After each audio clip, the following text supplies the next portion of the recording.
한국교육개발원에서 한 7년 반 주로 이제 교육정보와 정책 관련된 연구를 수행해왔습니다.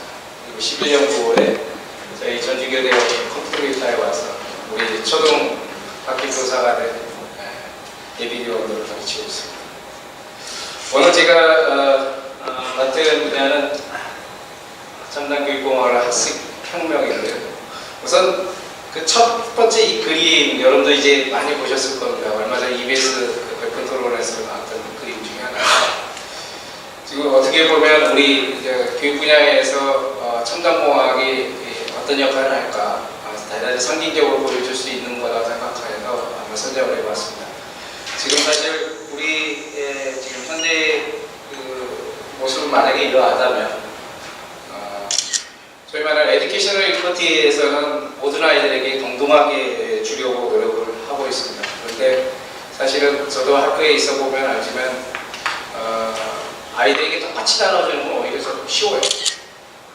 아이들의 개별적인 어떤 속성이라든가 이런 걸 파악하지 않고 다 안 주거나 다 똑같이 주는 것은 너무나 쉽습니다. 그런데 요즘 에듀케이셔널 이퀄리티를 얘기하면서요.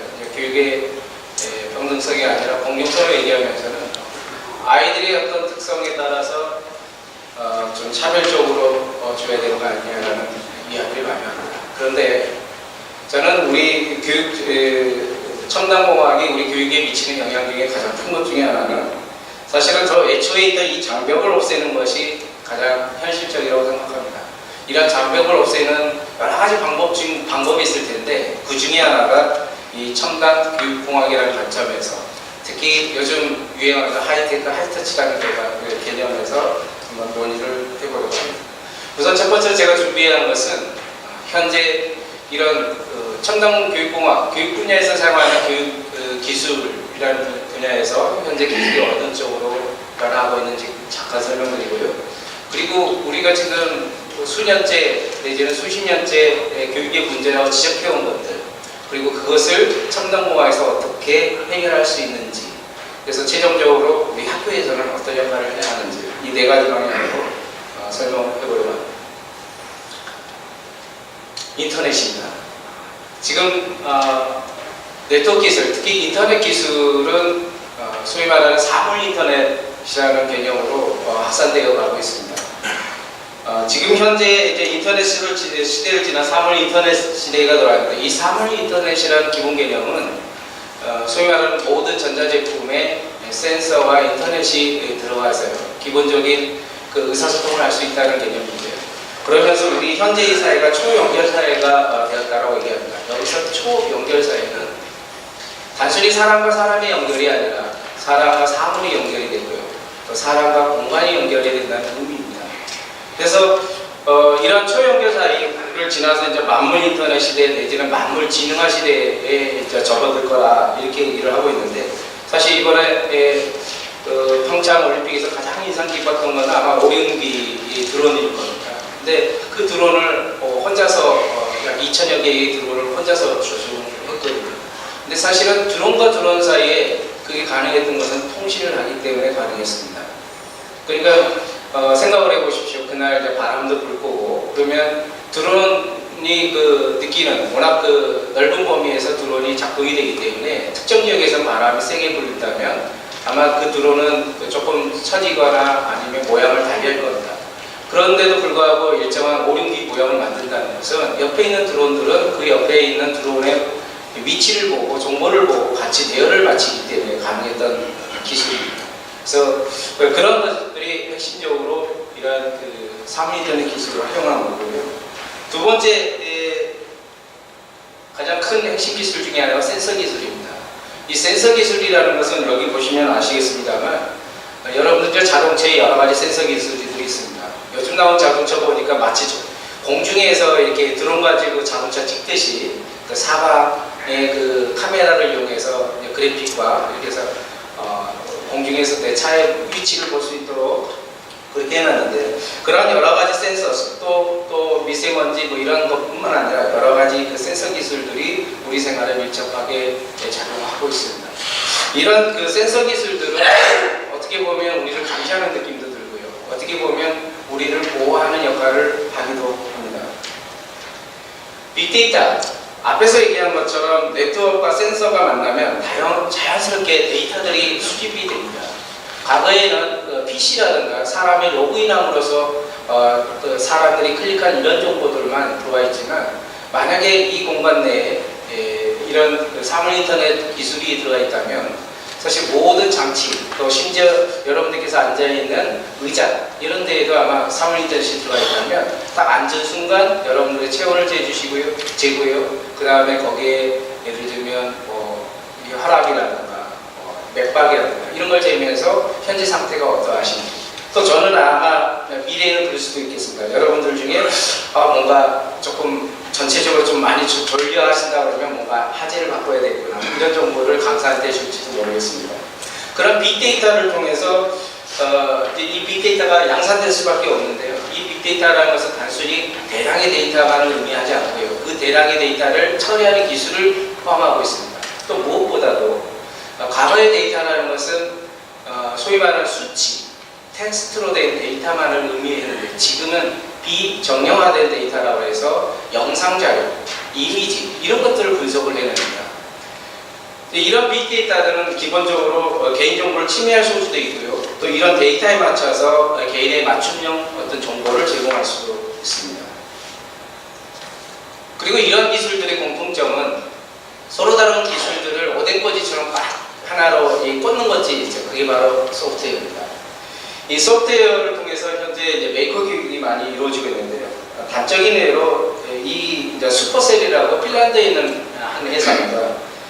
직원 수가 2017년 제가 통계를 보니까요. 이건 2016년 통계인데 180명 정도 되는 그 직원들이 무려 매출액이 2조가 넘습니다. 그리고 이거는 꼭 핀란드 사례만 아니라요. 우리나라 보면 넷마블 같은 경우는 2017년도 작년 매출액이 2조 4천억이나 됩니다. 잘 아시는 네이버 같은 경우는 지금 현재 그 주가 총액으로 봤을 때 랭킹 2위입니다. 이제는 소프트웨어가 새로운 부가가치를 창출할 뿐만 아니라 하나의 앱이 하나의 기업이 되는 그런 세상이 되었습니다. 이러한 모든 기술들을 한마디로 얘기하면 저는 이제 ABC라고 얘기합니다. 4차 산업혁명 기술은 뭐냐, 핵심 기술은 뭐냐라고 했을 때 4차 산업혁명은 이제 ABC다. 이제 ABC의 이 5가지 기술은 지금 설명드린 사물인터넷, 소프트웨어, 인공지능, 빅데이터, 클라우드 서비스입니다. 도대체 이러한 핵심 기술들을 가지고 우리 4차 산업혁명에서 뭘 하려고 하는지 한번 보겠습니다. 사실은 3차 산업혁명까지는 소위 말하는 생산성을 중심으로 발전해 왔습니다. 1차는 여러분들 잘 아시다시피 실제 생산량이 상당히 증가하는 시대였고요. 2차는 전기가 들어오면서 공간 대비 생산성을 상당히 높였습니다. 3차는 여기에 로봇이 들어오면서 소위 말하는 인간을 대신하면서 비용 대비 생산성을 엄청나게 높였죠. 그래서 일부 고든이라는 학자 같은 분들은 경제학자 석학인데요. 이분은 4차 산업혁명은 아직 오지 않았다. 생산성이 막대하게 급변하는 그런 현상이 보이지 않는데 어떻게 4차 산업혁명을 할 수 있느냐 얘기할지 모르겠지만 저는 교육학자 입장에서 들여다보면 전혀 다릅니다. 이제는 생산성이 아니라 그걸 생산을 못해서 아니라 이제는 생산성이 아닌 다른 걸 봐야 합니다. 과거에 우리가 소위 말하는 원격 교육을 하면서 교육의 효율성을 봤다면 이제 교육의 효과성을 봐야 한다. 그게 가능한 것이 바로 인공지능. 이걸 통해서 소위 말하는 개별화, 맞춤화가 가능한, 소위 말하는 4차 산업혁명의 이 5가지 핵심 기술, 소위 말하는 하이테크라고 얘기합니다. 하이테크를 통해서 개별화된 터치가 가능한 하이터치가 가능한 4차 산업혁명 핵심 기술들이 지금 우리 교육 현장에 들어오고 있습니다. 구체적인 사례를 보겠습니다. 과거의 CD이 우리에게 생명을 줬다면 이제는 아마 로봇에게 우리가 생명을 줄 것 같습니다. 이런 로봇에게 생명을 주면서 우리가 제일 먼저 바라는 것은 바로 이 모습이죠. 하반신 마비 장애인들에게 리오프라는 이 장비를 착용하게 하면 실제 걸을 수 있답니다.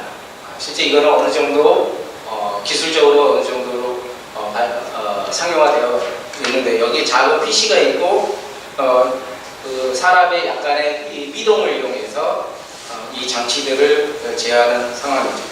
사실 저희가 여기에는 우리 교육적으로 시사한 바가 상당히 많습니다. 사실은 이런 기술들이 하이테크가 없다면 이런 것들은 감히 생각하기 어렵죠. 그럼 구체적으로 이런 하이터치를 하기 전에 우리 교육의 문제가 뭔지 한 번만 다시, 여러분들 너무나 잘 아시겠습니다만 한번 되돌아보도록 하겠습니다. 너무 비약적인 내용이긴 합니다만 상당히 획일화된 교육 시스템을 잘 나타낸 부분인 것 같습니다. 사실은 이렇게 들어온 아이들이 나가면서 이런 부분들이 있는데 창의성이나 열정 이런 것들을 버리고 결국 이렇게 남는 거 아닌가라는 생각이 들게 하는 그림입니다. 저는 교육학자로서 이 그림 보면 상당히 불쾌합니다. 사실은 이건 아주 제한적인 그리고 아주 극단적인 표현이라고 생각하는데요. 한편으로는 그걸 인정하고 이렇게 바라보면 혹시 나는 그렇게 하고 있지 않은가, 소위 말하는 교육과정이라는 국가수준의 교육과정의 틀 내에서 우리 아이들을 이렇게 재단하고 있지 않은가라는 반성을 해봅니다. 두 번째, 입시교육. 저희 아이들이 올해 이제 대학을 갔습니다만 지난 3년 동안, 넓게는 6년 동안 이 학원 다니다가 상당히 고생 많이 했습니다. 우리 아이들의 OECD 지수의 행복지수에 보면 저희 나라가 거의 꼴찌 수준입니다. 대한민국이 82점 정도 됩니다. 우리 아이들에게 이제 사교육이 어느 정도 영향을 미치는지 보니까요. 사교육에 따른 행복지수를 점수를 매겨보니까 학원을 많이 다닐수록 행복지수가 떨어지는 걸 확인할 수 있었고요. 그리고 학년이 올라가면 올라갈수록 장래 희망 때문에 학부모랑 다투고요. 학부모가 요구하는 학과는 점점 늘어나는 대신 아이들이 느끼는 어떤 자살을 하는 것도 늘어나고 우리 부모님들은 점점 불행해진다고 느끼는 상당한 데이터가 보이고 있습니다. 그 다음에 행복을 위해서 가장 필요한 것이 무엇이냐? 아이들이 초중고 지나면서 화목한 가정보다는 성적 향상과 돈이라고 얘기하는 경향이 있고요. 그리고 우리 아이들의 하루 여가 시간도 점점 고학년으로 갈수록 줄어들고 있습니다. 어떻게 보면 당연히 우리가 그렇게 어쩌면 그럴지도 모른다고 생각했던 데이터가 이렇게 보여지니까 교육하는 사람 입장으로서 상당히 죄송할 따름이죠. 그 다음에 우리 특히 이제 수학 같은 경우 보면 우리 아이들의 수학 점수가 이렇게 현저하게 떨어지더라고요. 이제 제 아이 사례도 보면 압니다. 중학교 때까지만 해도 네가 평생 동안 올백을 언제 받느냐 하면서 하나 틀리면 야단을 쳤던 때가 엊그제 같습니다.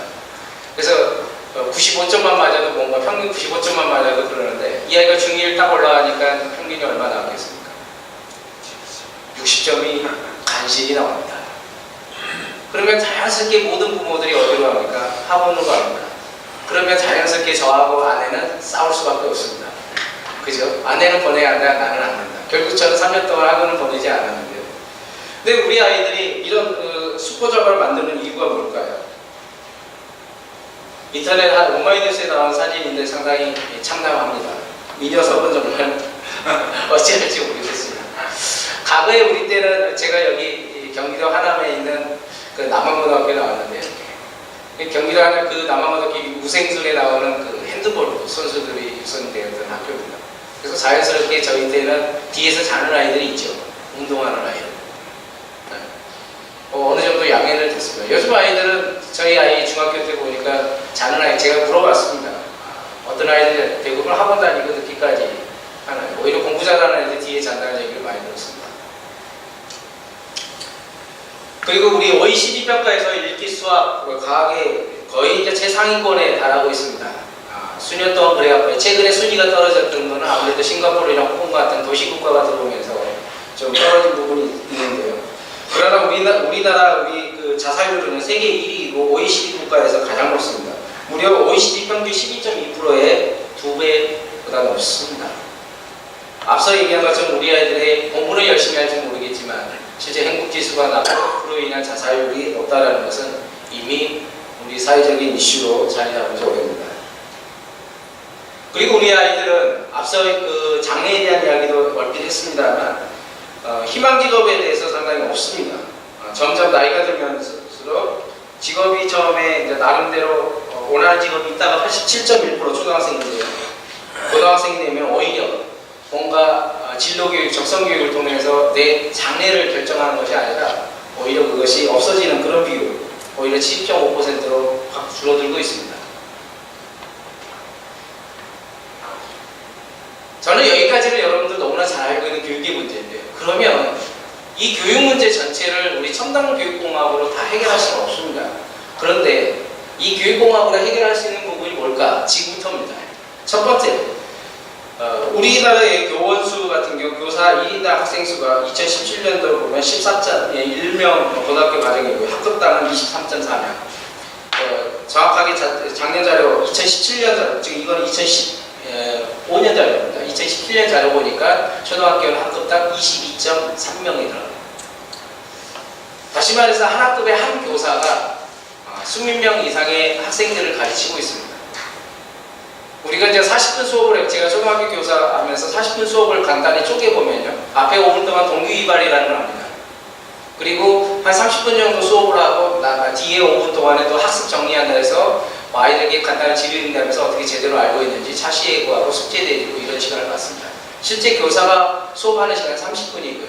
30분 동안 한 10분 정도는 어떤 개념을 설명하거나 뭔가 학습 활동과 관련된 직접적인 지시 활동들을 하게 됩니다. 결국 우리 아이들을 바라볼 수 있는 시간은 20분이죠.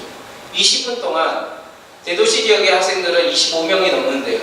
20분 동안 수업을 하면서 우리 아이들을 위해서 단 1분을 한 명에게 투자하지 못하는 그런 수업입니다. 그런 수업 환경에서 우리 교사들이 매번 기초학력이 부족하다고 해서 그 아이들을 붙들고 수업할 수 있을까요? 어렵습니다. 그 다음에 무엇보다도 우리나라는 국가 수준의 교육과정인데요. 저도 이제 2015 개정교육과정이 이제 작년부터 적용되기 시작을 했는데요. 우리나라 2015 개정교육과정 정보과 교육과정 책을 한번 봤습니다. 고시 문서입니다. 고시대 문서에 보면 중학교 한 교과에 관련된 페이지 수가 무려 30쪽이나 됩니다. 그런데요, 영국의 그 정보교과가 유사한 컴퓨팅이라는 과목이 있습니다. 여기도 국가 수준의 교육과정을 운영하고 있는데 초중고 전체 합쳐서 5쪽밖에 안 됩니다. 그러면 우리나라는 도대체 무엇을 여기 안에 기재하고 있을까요? 국가 수준의 교육과정에서 단순히 성취 기준만 제시하는 것이 아니라 어떻게 가르쳐야 하는지 교수 학습이나 방법, 평가, 성취 기준의 구체적인 해설까지를 아주 명백하게, 아주 분명하게 그리고 상세히 설명하고 있습니다. 이건 상당히 친절한 것이 아니라 어떻게 보면 교실에서 교사가 자유롭게 풀어나가야 될 부분까지도 국가 수준에서 명시를 하고 있다는 거죠. 이러다 보니까 우리나라 국정검정 인정 심의를 통해서 교과서를 채택받아야 되는 출판사 입장에서는 이 교육과정에서 제시하는 문구 하나하나를 절대 놓치지 않습니다. 그러다 보니까 적은 교과서 페이지를 늘릴 수도 없어요. 왜냐하면 단가가 올라가니까요. 교과서 가격 곧 물가 상승하고 직결됩니다. 지표에 들어가 있습니다. 그러다 보니까 적은 페이지에 적은 내용을 함축해서 넣을 수밖에 없는 그런 상황이 됩니다. 그 다음에 여러분들 잘 알고 있는 또 교과 중심의 교육. 우리가 이제 핀란드의 스팀 교육을 상당히 저희가 많이 들여오고 있습니다. 우리나라는 왜 스팀 교육이 들어온 지 벌써 5년이 넘어가고 있는데 지금쯤 어느 정도 안정화될 시기가 됨에도 불구하고 제대로 하지 못할까요? 단적인 예로 자전거 예를 하나 들어보겠습니다. 핀란드의 교육과정에서는 교과 교육 중심의 교육과정이 아닙니다. 그래서 자전거를 하나를 가르치면서 자전거를 균형을 잡고 바퀴의 원리를 가르치고 기어가 어떤 원리, 예를 들면 이제 이런 거죠. 기어가 이제 작은 이 비례식이 필요합니다. 몇 대 몇에 따라서 힘이 얼마큼 작용이 되고 순전히 이 자전거의 원리를 가르치기 위해서 하나하나를 분해가면서 그게 과학이면 과학, 수학이면 수학, 사회면 사회, 또 그 체육 교육에 관련된 신체 기능이면 신체 기능에 맞게 가르치고 있습니다. 다시 말해서 자전거를 중심을 두고 교과 내용이 펼쳐나가죠. 근데 저희 나라는 반대입니다. 똑같이 가르치는 것처럼 보이지만 우선은 학년별로 가르쳐야 될 내용들이 정해져 있습니다. 비례식은 5학년 때 가르치고요. 예를 들면 간성이나 이런 것은 6학년 내지 중학교 때 가르치게 됩니다. 그러니까 이 단원을 우리가 지금 그 학년에서 가르쳐야 될 내용이 없는 거예요. 그러다 보니까 일부를 빼게 됩니다. 온전한 자동차의 원리를 가르치는 것이 아니라 각 교과에서 가르쳐야 할 내용을 합쳐서 자전거를 가르치기 때문에 배우는 아이들도 심지어 가르치는 아이들도 제대로 가르치지 못하고 선생님들도 제대로 가르치지 못하는 상황이 발생하죠. 그렇다면 이러한 문제들을 우리 소위 말하는 첨단 교육공학으로 어떻게 해결할 수 있는지 한번 보려고 합니다. 우선 무엇보다도 4차 산업혁명에서 우리 아이들에게 가장 필요한 그 핵심 역량을 저희는 포시라고 얘기를 하고 있습니다. 그게 이번 2015 개정교육과정에 5가지 핵심 역량으로 처음 들어가 6가지 핵심 역량으로 들어가게 되는데, 첫 번째로는 의사소통입니다. 우리 아이들은 그 카톡을 보면 많은 의사소통을 하는 것처럼 보이지만 자세히 보시면 크크흐흐 유유에서 벗어나지 못합니다. 커뮤니케이션의 가장 중요한 것은 감정을 소통하는 게 맞습니다. 그러나 그것뿐만은 아니죠. 자신의 생각과 질문과 아이디어, 솔루션을 주고받는 것이 의사소통이라고 정의를 하고 있습니다. 두 번째로 협력인데요. 협력이라는 단어를 설명함에 있어서 여러분들은 아마 올해 상당히 그 중요한 핵심 키워드를 잡을 겁니다. 근데 우리 아이들은요, 이 어에 집중하지 못합니다. 우리 교실에서 이루어지는 협업이라는 상황을 보면요, 철저하게 분업을 하고 있어요. 마치 하나의 과제를 수행하는 건 분명하지만 공동의 목표를 잡고 있지 않습니다. 마치 우리는 그렇게 보일 뿐입니다. 실제로 저는 우리 아이들, 우리 교대 아이들 중에 제 과목, 정보통신윤리교육이라는 과목을 듣는 학생들이 있는데, 이 학생들 10명입니다. 10명이라서, 그 2015 개정교육과정이 정확하게 초등학교 과목 10개가 합니다. 국영수사가 의미도제시. 그러니까 10명이니까, 한 사람이 한 과목씩 맡아서 선취 기준 중에 정보통신윤리교육과 관련된 내용 요소를 추출해보자. 그래서 1번은 국어, 2번은 영어 이렇게 했죠. 그때 아이들이 화를 냅니다. 몇몇 아이들. 왜 그럴까요? 당연히 국영수사반은 성취 기준이 엄청나게 많아요. 국민도체제는 몇 개 안 되거든요. 불공평하다는 거죠. 그래, 네 말이 맞다. 그러면 자, 2인 1조로 협업해서 해라. 그래서 국어 1조에는 국어 음악, 2조에는 영어 미술, 이런 식으로 2인 1조로 협업하라고 알려줬습니다. 그랬더니 아이들이 1교시 끝나고 나서 뭐 했겠습니까? 가위바위보 합니다. 가위바위보. 제가 그 꼴을 보고 가만히 있지 않죠. 그래서 2교시 수업을 하면서 그렇게 하는 것이 아니라 반드시 2인 1조로 해라. 그래서 저는 이제 그걸 확인을 해야 되기 때문에, 그래서 둘 중에 한 명만 발표를 하고 있습니다. 4학년 수업입니다. 임용고시 코앞에 든 4학년 아이들. 그런데 그 다음 주에 이제 발표를 시키는데, 그날따라 우리 아이들이 맨날 또 9시 5분 정도 되고, 9시 수업인데 9시 5분이나 돼서 오는 아이들이 그날따라 8시 40분 옆에 가면서 시끌시끌합니다. 왜 그랬을까요? 그렇죠. PPT. 서로 각자 만들어 놓고 한 명이 발표하라니까 같이 그걸 설명하고 있는 거죠. 저희는 마치 그 최종적인 결과물을 봤을 때는 마치 아이들이 여러 가지 역할을 서로 나눠가면서 협업을 하는 줄 알았더니 철저하게 분업하더라는 거죠. 만약 이게 제대로 된 협업이라면 어떻게 하겠습니까? 역할을 나눠야 되겠죠. 역할을 나누지만 내가 국어 이 성취 기준을 보니까 이거 정보통신윤리교육과 관련된데 너는 어때? 너 4학년한테 그거 나오는 그거 유사한 개념이 4학년 때 나올 텐데 이거 정보통신윤리교육으로 보면 너무 확대되는 것 같고 너무 적게 보는 거 아니야? 이런 식의 논의를 하면서 정말 괜찮은 성취 기준을 수출하려고 서로 끊임없이 상호작용을 했어야 하죠. 근데 우리 아이들은 그렇지 못합니다. 가르쳐야 될 부분이죠. 그 다음에 비판적 사고 볼까요? 우리 아이들은 비난과 비판에 대해서 이미 학교에서 가르치고 있습니다. 비판이라는 건 여기서 얘기한 것처럼 UA, 새로운 대안을 제시하는, 문제를 바라보되 단순히 지적지, 옳고 그름의 판단뿐만 아니라 대안을 제시하는 의미이고요. 마지막으로 창의적 사고에서는 상당히 중요한 키워드가 이노베이션과 인벤션, 소위 말하는 새로운 것을 개발하고 혁신하고 발명하고 발견하는 것이 아니라 트라이의 핵심을 두고 있습니다. 이러한 역량, 이 4가지 역량이 우리 아이들에게 지금 현재 필요한 역량이라고 생각이 됩니다. 이러한 역량을 키우기 위해서 그러면 어떻게 해야 될까? 첫 번째, 여러 가지 방법이 있습니다. 이 4가지 역량을 이미 교육과정에, 국가 수준의 교육과정에서도 이 4가지 역량을 6가지 핵심 역량으로 표현하면서 모든 교과에서 이걸 가르치려고 하는데요. 저는 소위 말하는 첨단 교육공학이라는 하이테크 기술로 말했을 때 이런 것들을 어떻게 할 수 있는가를 좀 몇 가지 사례를 들어보려고 합니다. 첫 번째, SNS입니다. SNS라는 것은 이미 얼마 전에 보니까 하이터치라는 책에 보니까 우리 아이들은 7살 때 징집이 된다라는 표현을 쓰더라고요. 그게 무슨 얘기인가 했더니 7살 되면 이미 군사게임, 시뮬레이션 게임에 들어가서 총 쏘고 한다는 거죠. 징집이 된다는 거죠. 우리 애들은 SNS에 이미 초등학교 4학년 정도면 어느 정도 다 노출되어 있습니다. 그런데 이 SNS를 통해서 우리 아이들은 기본적인 소통을 하고요. 홈페이지나 이런 것이 아닙니다. 카톡에서 단톡을 만들어서, 단체톡을 만들어서 여러 가지 정보를 주고받고 또 요즘 많은 선생님들이 또 그걸 하기도 하죠. 실제로 페이스북에 지금 이용자가 20억 명이 넘습니다. 우리 인류가 60억 명 정도 되는데요. 그 중에 3분의 1이 페이스북에서 글을 올리고 있다는 거죠. 여러분들은 아마 스마트폰을 바꾸는 순간 제일 먼저 한 게 카카오톡 아닌가 싶습니다. 그리고 디지털 교과서라는 게 있습니다. 단순히 서책을 디지털화해서 PDF로 만드는 것이 아니라 디지털 교과서는 여러 가지 이제 멀티미디어 자료도 들어가 있고요.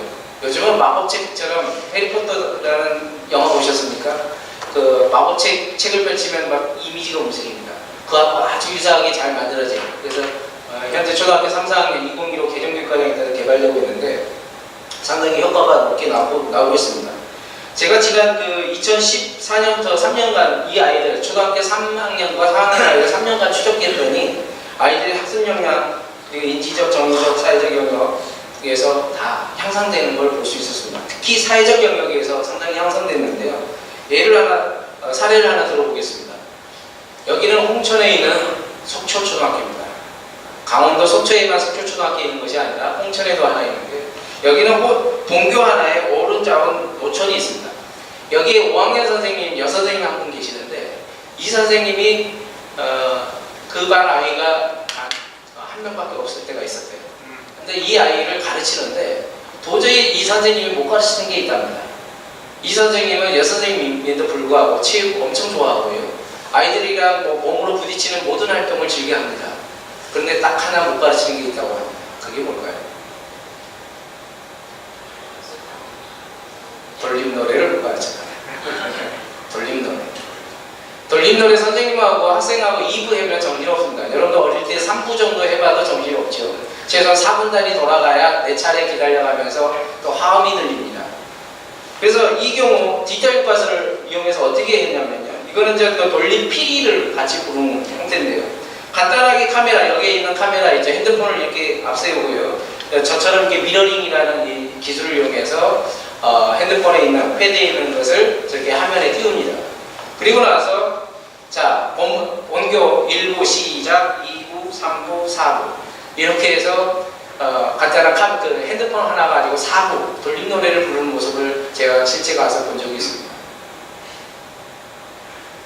도저히 우리 그냥 이런 기술이 없을 때는 불가능한 일이죠. 또 저희 제자 중에 하나는 올해 이제 시간 강사로 합격을 했습니다만 아직 전북이 제가 많이 됐습니다. 보니까 성지역에 선생님 혼자의 아이 혼자입니다. 역시 저한테 고민을 얘기합니다. 이 아이에게 사회성을 가르칠 때 어떻게 해야 될지 모르겠다. 걱정 마라. 내가 선생님도 연결해 드릴게. 너는 핸드폰만 앞에다 세워놓고 끈으로 묶든 테이프로 묶든 핸드폰만 앞에 놓으면 된다. 그리고 3만원짜리 미러링 툴 하나 사다가 화면 띄우면 얼마든지 토론 수업도 하고 얼마든지 이 아이가 친구를 만들어줄 수 있다. 실제로 신안군에는 천사계의 섬이 있는데요. 선생님 일단 육지로 출장만 가면 다시 돌아오질 못합니다. 배가 안 뜬다거나 여러 가지 이유 때문에. 그래서 아이들은 자연스럽게 선생님이 안 오면 교실에서 시스템을 킵니다. 또는 교실 안에 카메라가 6대, 7대가 있습니다. 그러면 선생님은 자연스럽게 신안군 교육청에, 지원청에 들어가서 그 하상 시스템에 앉아 있습니다. 그럼 실시간으로 같이 수업을 합니다. 그리고 클라우드를 우리 교실에서 어떻게 활용하고 있는지 한번 보겠습니다. 단순히 여러분들 클라우드 서비스를 USB의 연장이라고 보시면 그건 단순히 저장 장치로만 활용하는 뿐입니다. 그런데 예전에 웹하드랑 다를 부분이 없죠. 그런데 이 화면을 볼까요?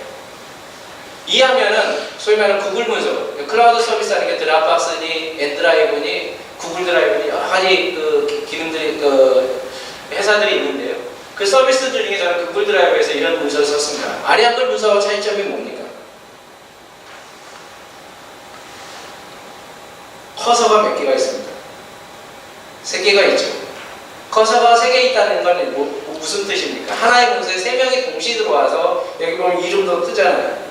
실제로 20명 넘게도 저 수업을 해봤는데 20명 넘는 건 하나에 보여주는 거고 한 5명 정도가 동시에 들어와서 여러 가지 글쓰기를 같이 협력해서 글 쓸 수 있습니다. 서로 원격지, 아까 그 섬 지역에 혼자 있는 아이들도 같이 공동으로 글쓰기를 합니다. 이 시스템은 따로 인터넷만 연결되면 됩니다. 계정만 하나, 구글이든 네이버든 계정만 하나 있으면 누구든지 문서 하나 열어놓고 그 문자로 딱 보내면 그 문자에 들어와서 동시에 아이들이 글쓰기를 할 수가 있습니다. 소위 말하는 클라우드는 협업의 공간, 앞에서 얘기하는 네 가지 그 포시 중에 하나인 중요한 의사소통 SNS 협업의 공간에서 클라우드가 사용되고 있습니다. 그리고 요즘 AR, VR이라는 혹시 가상현실, 증강현실이라는 거 들어보셨습니까? 이미 교육학자들은 교육의 효과성을 높이는데 단순히 수업을 듣는 데는 여러분들처럼 지금 단순히 듣고만 있는 5%고요. 읽고 쓰고 한다면 최소한 20% 정도는 될 거고요. 여러분들 지금 멀티미디어 자료를 보고 있기 때문에 아마 제가 설명한 그 PT 30장 중에 아마 3장 정도는 기억에 남을 거라 생각합니다. 그런데 더 많은 교육적 효과를 위해서 실제 체험하게 하는 것이 중요합니다. 그런데 실제 하지 못하는 것들이 있죠. 예를 들면 이런 화재 보면 화재 상황에서 아이들을 집어넣을 수는 없잖아요. 그래서 가상 현실을 이용해서 이런 교육을 하고요. 또 이런 인체 신비, 이걸 이제 학대를 손짓에 의해서 한면을 학대해서 심장 속으로 들어가고요. 이러면서 그 아이들에게 현실감이 있는 교육을 하고 있습니다. 이게 바로 소위 말하는 이제 AR, VR, 실감형 컨텐츠를 이용해서 아이들에게 좀 더 또 이것도 실습을 한다면 한 명씩 차례대로 하겠습니다만 간단한 하드보드라는 이런 2,000원짜리 이런 장치만 있으면 얼마든지 아이들이 볼 수 있죠. 이게 이제 디지털 교과서에 이번에 종목이 됐습니다. 그리고 이거는 이제 대구 새로운초등학교에서 호주에 있는 초등학교 원격교육을 하는 사례인데요. 과거에는 원격교육을 하려면 거대한 어떤 시스템이 있어야 됩니다. 수천만 원짜리 시스템이 있고 그 안에서 특별실에서 했는데 이제는 간단한 앞서 얘기한 것처럼 스마트폰 하나만 있으면 언제든지 이 수업이 가능합니다. 이런 수업을 통해서 상당히 그 문제시 일으켰던 사진 중에 하나죠. 소위 말하는 세계 시민교육. 이제 대한민국 디지털 시민교육뿐만 아니라 세계에서 관심을 갖고 있는 이 빈곤대치나 기아 뭐 이런 문제까지도 우리 아이들이 생각을 넓혀나갈 수 있습니다. 그리고 앞서 얘기했던 우리 교육의 가장 큰 문제, 학급당 학생 수가 너무 많다 보니까 사실 개별화 교육을 할 수 없다는 문제가 있었습니다. 그런데 소위 말하는 디지털 교과서를 활용하게 되면요, 이런 패드를 이용합니다. 패드를 이용하면 제가 이제 무선 마이크가 없어서 그렇습니다만 이렇게 돌아다니면서 이렇게 사진을 찍고 같이 공유를 하죠. 그래서 뭐라고 쓰셨는지. 아마 우리 아이들이 제일 좋아하는 화면이 아마 이런 장면이에요. 이렇게 장면에서 참 열심히 계속 적고 계세요. 우등생입니다. 그죠? 이렇게 사진 지우겠습니다. 이따가요. 네. 이렇게 해서 이런 사진들을 같이 학생들하고 핸드폰만 있으면 같이 주고받으면서 하죠. 그리고 디지털 교과서 아직은 그런 기술은 없습니다만 아이들의 이름표에 태그라는 게 여러분들 지하철 가보면 카드 대면 하죠. 그게 NFC라는 기술인데요. 이렇게 패드를 두고 가면 어떻게 됩니까? 여기에서 예를 들면 이게 디지털 교과서라면 아이들 딱 지나갈 때 그래프가 막 그려집니다. 아이들이 지금 현재 수업 상태가 어떻게 문제를 어떻게 풀었는지. 사실은 한 명의 교사가 20명을 관리하기 힘들지만 이런 기술들이 있다면 한눈에서 딱 아이들의 표가 20명의 아이들의 표가 쭉쭉 보입니다. 예를 들면 초등학교 5학년 때 배우는 이분모 분수의 덧셈과 뺄셈이라는 단원이 그 내용이 있습니다. 근데 그 이분모 분수의 덧셈과 뺄셈을 아이들이 대단히 헷갈려하거든요. 그렇게 덧셈 분수 분수 계산을 잘하던 아이들도 이상하게 이분모 분수의 덧셈과 뺄셈은 대단히 많이 틀립니다. 근데 그 원인이 소위 말하는 최소 공배수를 몰라서 그런지 공배수를 몰라서 그런지 배수를 몰라서 그런 건지 아니면 덧셈을 못해서 그러는데요. 그걸 파악을 하려면 많은 시험지를 돌려서 테스트를 해야 됩니다. 그런데 디지털 교과서를 보게 되면 3학년 때 처음 이제 곱셈이 나오면서 아이들이 그 곱셈을 제대로 못했는지 아니면 공배수, 배수에 대한 개념을 모르는지 이런 데이터들이 나오겠죠.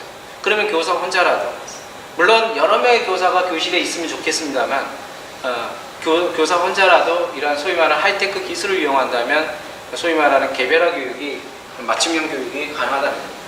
실제로 디지털 교과서 관련돼서 이 수업 분석한 자료를 가지고 한번 제가 우리 학생들 그 수업을 이렇게 분석한 자료입니다. 근데 이 수업 분석할 때 이전에 제가 이 3년차 종단 연구를 할 때 수행했던 수업 분석인데요. 이 분석을 하기 위해서 40분짜리 수업을 분석하는데 무려 5시간 이상이 걸립니다. 어떻게 수업 분석을 하냐면 동영상을 찍습니다. 앞에서 카메라 찍고 뒤에서 카메라를 찍습니다. 그러면 이걸 3초 단위로 그 동영상을 중지해 가면서 체크리스트에 체크를 합니다. 3초 단위로요. 그러다 보니까 시간이 오래 걸릴 수밖에 없죠. 더구나 이거는 2명 이상이 또 평가를 하게 됩니다. 그래서 둘이 똑같은 수업에 대해서 평가를 하면서 신뢰도가 80% 이상이 나와야 이게 제대로 된 평가라고 생각합니다. 근데 대부분 처음 평가하다 보면 80% 절대 넘지 않습니다. 그러니까 다시 회의를 해서 관점을 동일하게 해야 되죠. 너는 이 동영상의 이 장면을 지시적인 입장으로 봤는데 나는 비시적이라고 생각한다. 서로 입장이 틀린 거거든요. 그럼 그걸 다시 통일해야 돼요. 무려 5시간 이상이 걸립니다. 그런데 그 교사가 수업을 하면서 자기 수업을 분석하고 아이들을 분석하는 데 있어서 교사 혼자서 이런 것이 가능하겠습니까? 실제 연구학교라든가 내지는 공개 수업이라든가 아주 특수한 수업 사례 외에는 사실상 불가능합니다. 그걸 요구하는 것 자체가 불가능한 거죠. 그런데 빅데이터 기술이 들어오게 되면요, 마치 축구 선수들을 분석하듯이 과거에는 아주대학교에서 2002년도였던 것 같아요. 제가 알기로는 학생이 한 명씩 그 선수들을 담당을 합니다. 그러면서 그 학생들이 일일이 데이터를 입력해가지고 처리한 걸로 알고 있습니다. 지금은요, 빅데이터 영상 인식 기술을 이용해서 그 특정 선수가 어느 정도 뛰었는지 데이터가 나옵니다. 그래서 이 선수가 최대 뛸 수 있는 폐활량이 어느 정도 되니까 이제는 선수를 교체할 타임이 됐구나. 감독 하나가 10명 넘는 우리 축구 선수를 실시간으로 관리 감독할 수 있듯이 교실에서도 이런 빅데이터 기술이 들어온다면 가능하겠죠. 그리고 무엇보다도 디지털 교과서의 가장 핵심 장점 중에 하나는 아이들이 클릭하고 하던 그 동영상을 클릭하던 평가를 하던 그런 정보들이 계속해서 누적이 된다는 얘기입니다. 소위 말하는 데이터로 축적이 된다는 거죠. 그런 데이터를 통해서 우리 아이들에게 첫 번째로 할 수 있는 저는 이제 C패드라고 이름을 지었습니다. 첫 번째는 우리 아이들이 어떤 데이터를 누구랑 주고받는지를 분석할 수가 있습니다. 소위 말하는 유드랑이라는 사이트를 통해서 디지털이 연동이 되어 있는데요. 데이터를 보내면 누구한테 데이터를 보냈는지, 그리고 데이터의 내용이 뭔지, 소위 말하는 사회학 분석과 담화 분석을 통해서 아이들의 교우 관계라든가 여러 가지 사회적인 소셜 네트워크를 어떻게 형성하고 있는지를 분석할 수 있습니다.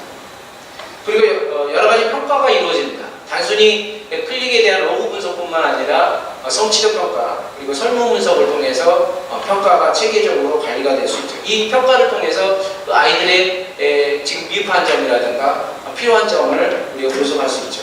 그걸 통해서 예측을 하고요. 그리고 예측된 것에 대해서 소위 말하는 적응형, 아이들의 학습 활동을 정보를 추적하게 되면 소위 말하는 리커멘드 추천을 하게 됩니다. 그래서 이 추천을 하기 위해서는 기본적인 아이들의 어떤 그 활동 정보가 축적이 돼야 될 뿐만 아니라 추천돼야 될 컨텐츠에 대한 데이터들이 같이 쌓여 있어야 되죠. 충분한 데이터가 쌓여 있다면 아이들이 대체적으로 아이들은 비슷한 경향을 보일 수가 있습니다.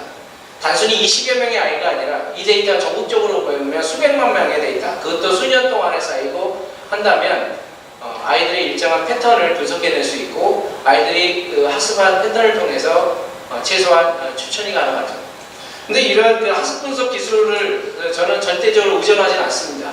이런 기술은 교사가 그 학생들을 평가하는데 내지 아이들에게 좋은 컨텐츠를 추천하는 데 하나의 좋은 정보로 활용할 수 있다는 뜻입니다.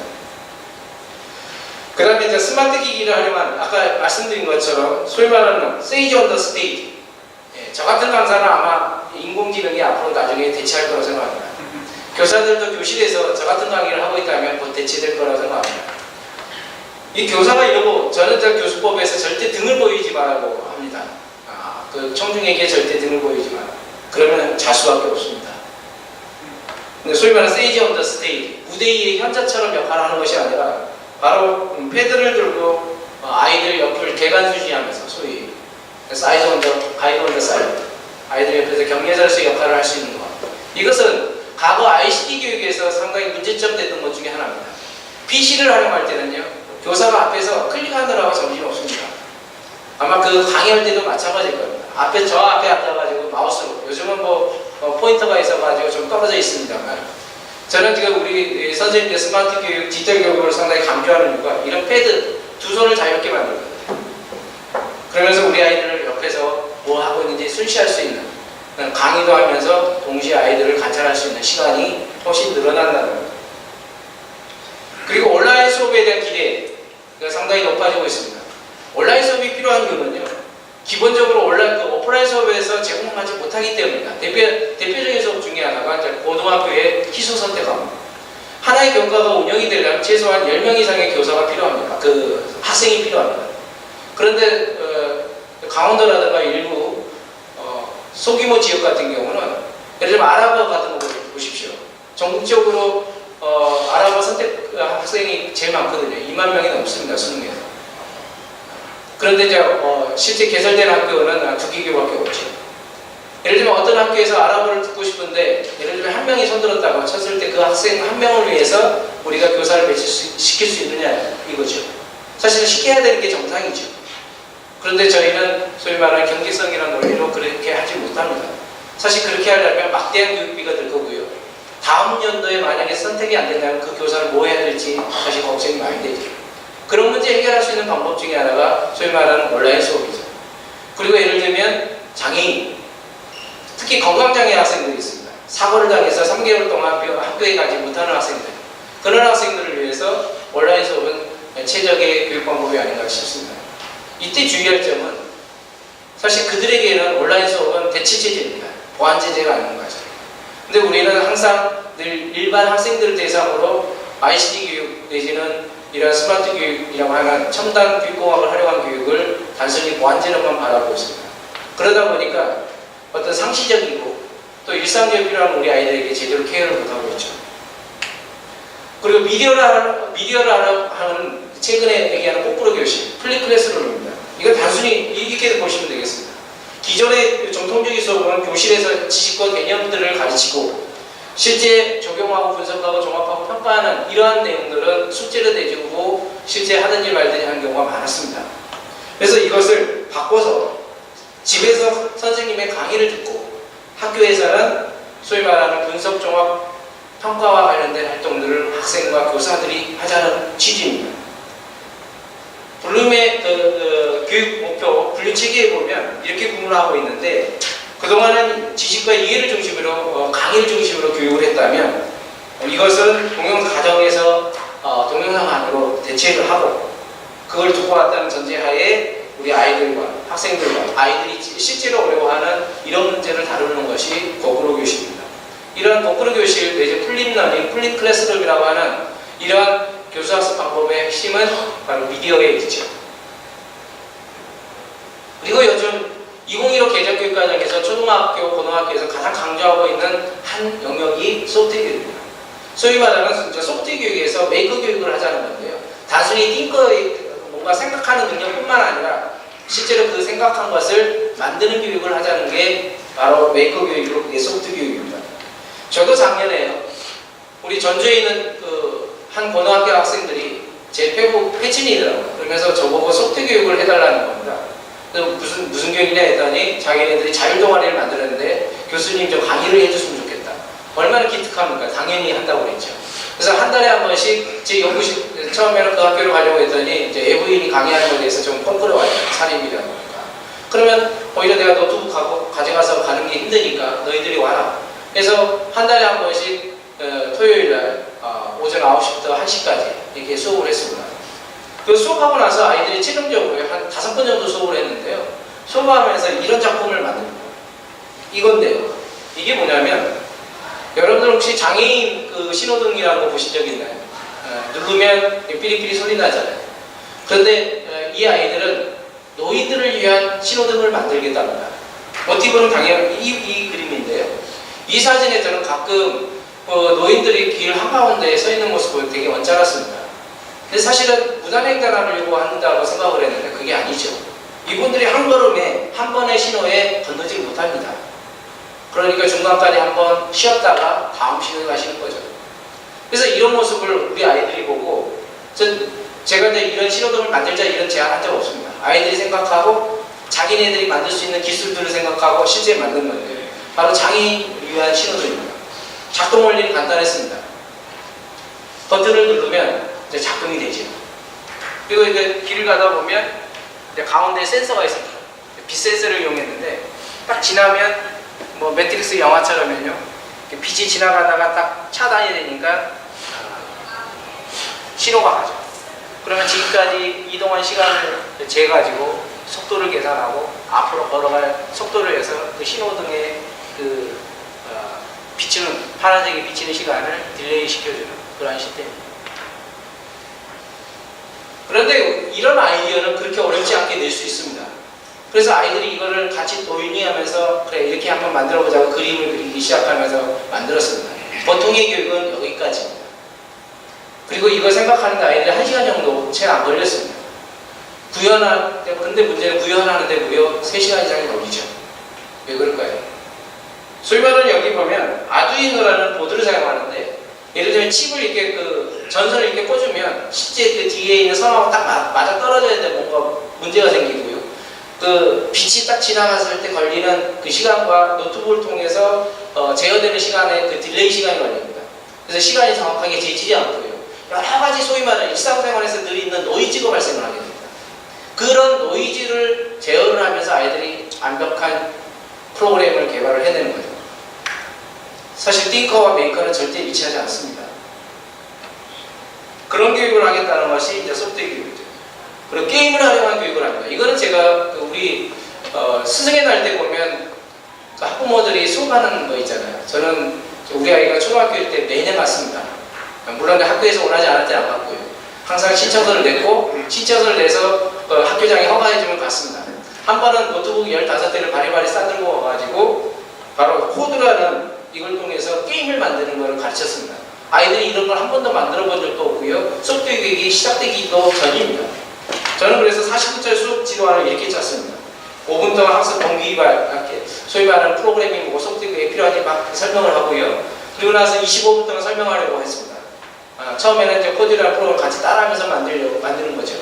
같이 진행했는데 수업이 15분도 되기 전에 벌써 한 아이가 2인용 게임을 만들어서 짬뽕이랑 이 게임을 하고 있습니다. 그 화면입니다. 실제 캡처한 화면입니다.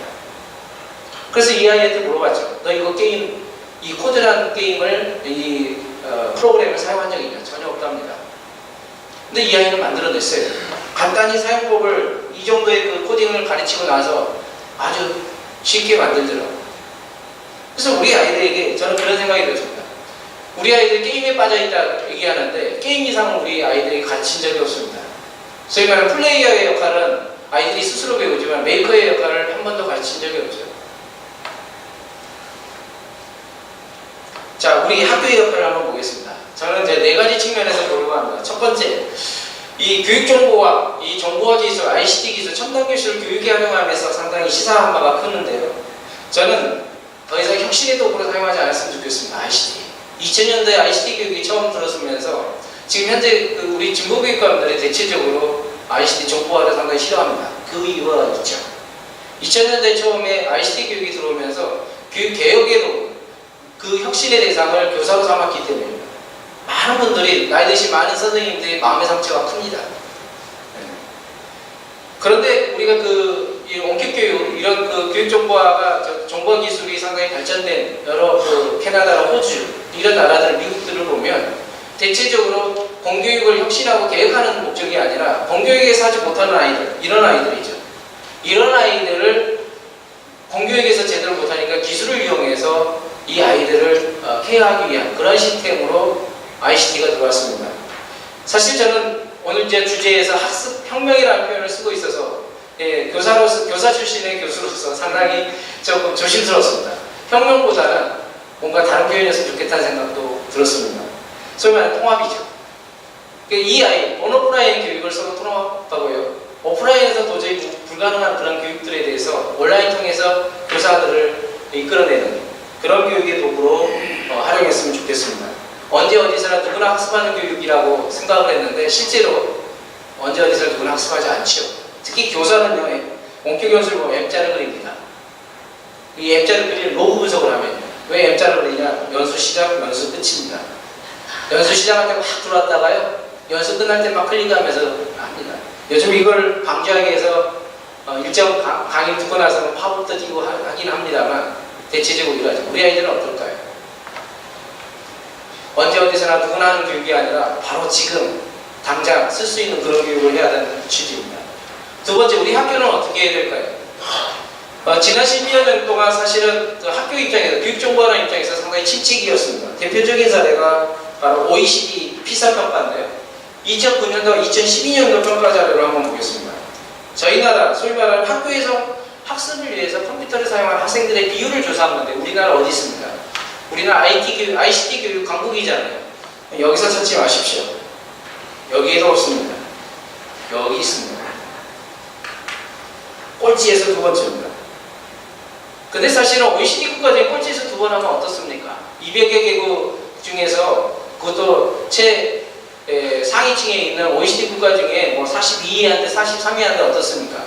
그런데 그 순위가 문제가 아니라 이게 문제입니다. 뭐가 문제입니까? 동그라미가 2009년이고요. 세모가 2012년입니다. 거의 모든 나라가 오른쪽으로 가고 있습니다. 저희 나라는요, 한때 60%대에서 40%대로 뒤로 가고 있다는 게 이게 문제입니다. 순위의 문제가 아니라 우리가 시대의 흐름에 역행하고 있었다는 거죠. 우리 아이들이 마치 워드 프로세서 잘 쓰면 컴퓨터를 잘하고 있는 양, 이런 착각에 빠져 있었던 거죠. 실제 우리 아이들은 많은 미디어에 노출되어 있고 있습니다. 미디어에 접근하는 능력이 아니라 제대로 하려하는 능력을 이제는 가르쳐야 합니다. 소위 말해서 가짜뉴스를 구분할 수 있는 비판적 사고를 이제는 가르쳐야 합니다. 그런데 5년 이상 노후된 PC가 35.6% 되고요. 무선관광 교실은 고작 20%도 채 안 됩니다. 다행히 이런 자료들이 계속 공유가 되면서 올해부터 교육부에서 특교라든가 이런 사업을 통해서 인프라를 구축하는 사업을 다시 시작하게 됐습니다. 또 그동안의 그 교육정책, ICT 정책을 보면 좀 안타깝습니다. 2000년대 이후, 특히 이제 2004년도부터는 제가 이제 이쪽에 연구를 많이 했기 때문에 쭉 살펴보니까요. 그동안에 교육부에서 이러한 교육 정보화 정책의 대표적인 네이밍 브랜드가 ICT 교육, 이러닝, 유러닝, 스마트 교육까지 왔습니다. 지금은 이제 소트 교육이라는 용어로, 물론 기존의 ICT 교육과 그 성격은 좀 다릅니다만 소트 교육으로 해서 또 교육 정보가 활발하게 이루어지고 있습니다.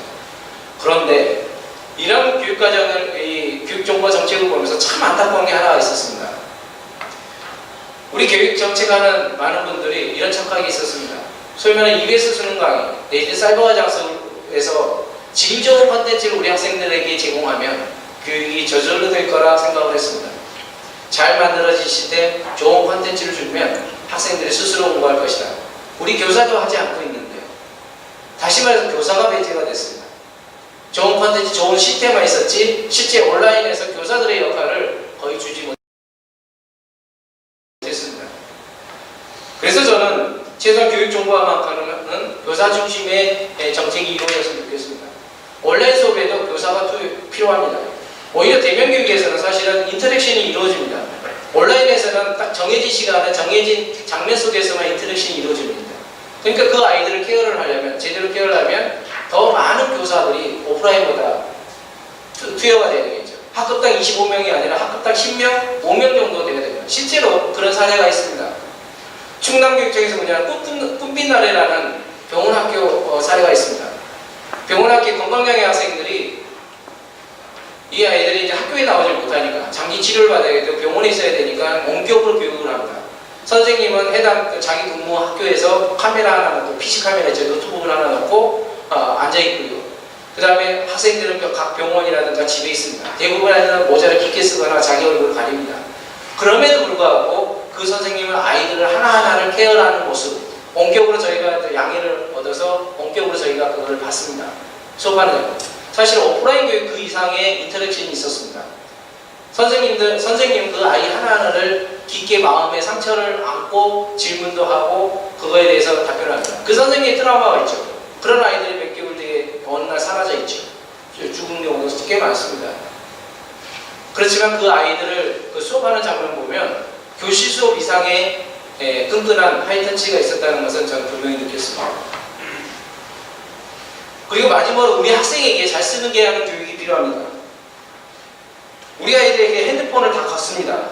그랬더니 아이들이요, 더블폰을 가지고 다니고요, 심지어 책에 이렇게 구멍을 뚫고요, 책상까지 뚫습니다. 이 정도 되면 우리 아이들은 모바일 본능이 있는 것 같습니다.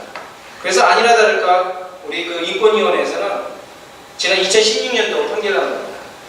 인권위에서는 행복지구권, 소위 말하는 헌법을 위반했다, 자유를 침해했다, 헌법을 침해했다라고 이렇게 보고안을 냈지요. 그러면 우리가 못쓰게 하는 교육이 아니라 제대로 쓰는 교육, 소위 말하면서 소위 말하는 생각하는 교육을 해야 되겠죠. 오늘 여기까지 제가 준비를 했습니다. 제가 이제 주저리주저리 여러 가지 얘기를 했습니다만, 핵심은 한두 개의 어떤 아이들이 키 작은 아이, 내지는 소외된 아이들에게 어떤 몇 가지 의자를 더 주고 하는 형태의 교육이 아니라, 이 첨단 교육은 이 벽을 허무는, 벽을 없애는 그런 교육이라 생각합니다. 이 교육 자체에서 반드시 하이테크를 이용한 기술에 당연히 엮이는 부작용이 발생하기 마련입니다. 그러나 그렇다고 해서 오늘 제가 읽은 책 중에 이런 표현이 있더라고요. 치약을 짜면 다시 듣지를 못한대요. 이미 기술은 치약을 통해서 충치를 예방하는 기술들이 이미 일반화됐고요. 치약을 사용할 수밖에 없습니다. 근데 치약 성분 자체에는 상당히 독성도 있을 겁니다. 그럼 우리 아이들에게 어떻게 해야 되겠습니까? 치약을 못 사용하게 해야 됩니까? 아니면 사탕을 못 먹게 해야 되겠습니까? 사실 가장 좋은 방법은 칫솔질을 제대로 하는 방법, 치약을 잘 다루는 방법을 가르쳐야 되지 않겠습니까? 오늘의 핵심입니다. 감사합니다.